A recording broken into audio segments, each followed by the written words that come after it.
இதோட 8வது தடவை.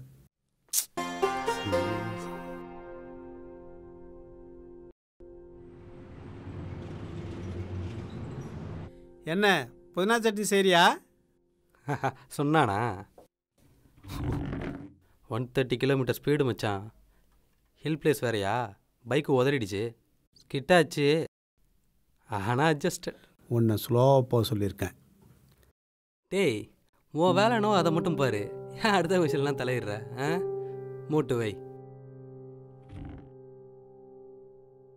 நான் மூடவா? மா இன்னைக்கு என்ன வச்சிருக்கான்னு மா, தெரியலையே. என் பைக் எங்கம்மா? ஃப்ரிட்ஜில் இருக்கு. மா விளையாடாதம்மா, என் பைக் எங்கம்மா? சும்மா இருடா. சொல்ல சொல்ல கேட்காம வண்டி வாங்கினால 6 மாதம் டியூ கட்டல, வண்டியை சீஸ் பண்ணிட்டான். எதை சீஸ் பண்ணிட்டாங்களா? சீஸ் பண்ணுற வரைக்கும்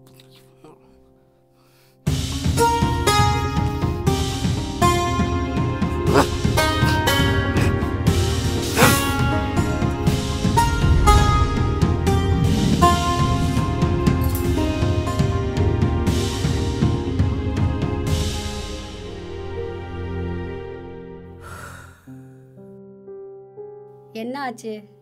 எங்க அவன்? வண்டி பஞ்சர் பண்ணிட்டான்.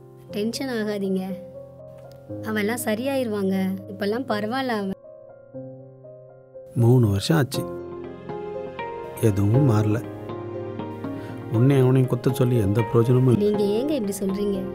ஆனால் ஒன்று, இனிமேல் என்கிட்ட எதுவும் கேட்காத. போய் டேப்லெட் எடுத்து கொடு.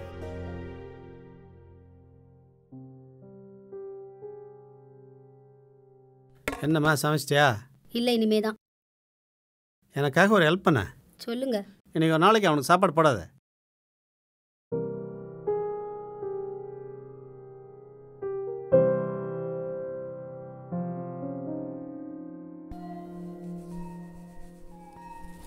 மா சாப்பாடு எடுத்துக்க சொன்னம்மா. மா சாப்பாடு. ஓ, அரச கட்டலை. இனி இந்த வீட்டில் சாப்பிடுவேன்.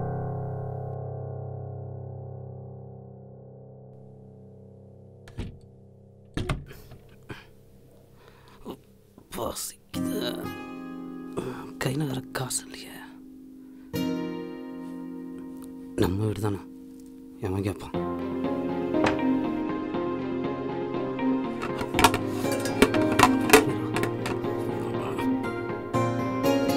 பார்வை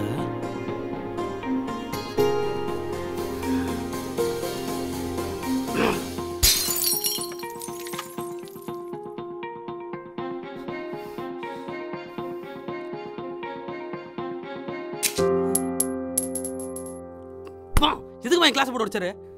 அவன் ஏன் என் கிளாஸை உடைச்சான்? மா ஒப்பண்டா டேய்.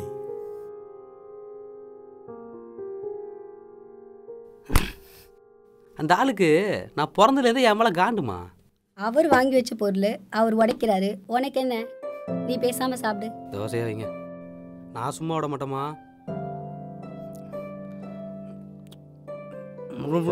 என்னது, ரோஜாப்பூ தோட்டமா?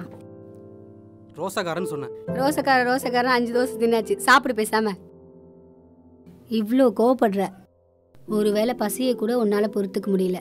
ஆனால் உங்கள் அப்பா 3 வேளை சாப்பிட்ட நாட்களை கூட விரல விட்டு எண்ணிடலாம். உங்கள் அப்பாவை பற்றி சொல்லாதது என் தப்பு தான். உன்கிட்ட ஒன்று கேட்குறேன், நீ சிவில் இன்ஜினியர் தானே? இந்த வீட்டோட மதிப்பு என்னன்னு உன்னால் சொல்ல முடியுமா? ஏன்னா ஒரு 75 லட்சம் இருக்கும். அப்படியா?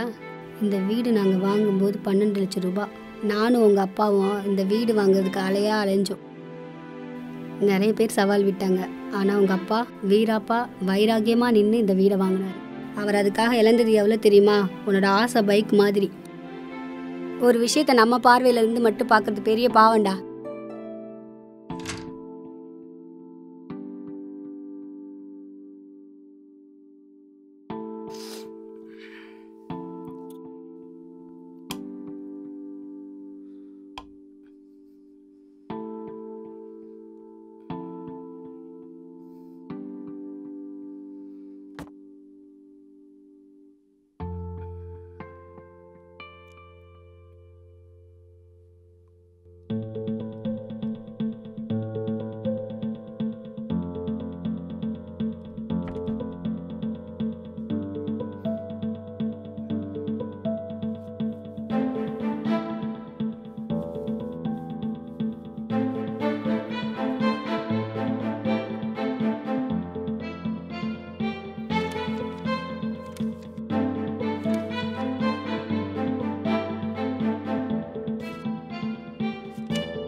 எனக்கு ஒரு பையன் பிறந்தா எங்கள் அப்பா மாதிரி சாராயம் குடிச்சிட்டு அடிக்க மாட்டேன், சுருட்டு பிடிச்சிட்டு சூடு வைக்க மாட்டேன், படிக்க விடாமல் பண்ண மாட்டேன், மரியாதையாக நடத்த முயற்சி பண்ணுவேன்.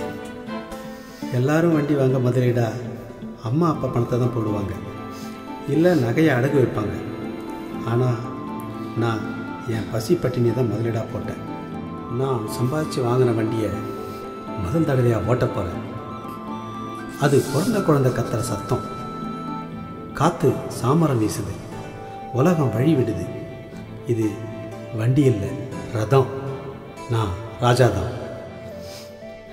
எனக்கு பாராட்டு விழா, நிறையா அவார்டு. அப்பா தான் காரணம்னு போய் சொன்னேன். அவருக்கு ஏகப்பட்ட பாராட்டு. அவர் மனசு ஒத்திருக்கும் போல என் காலில் விழ வந்துட்டாரு. நல்ல வேலையாக பிடிச்சிட்டேன். அவர் கண்ணு கலங்கி இருந்துச்சு.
Are you happy?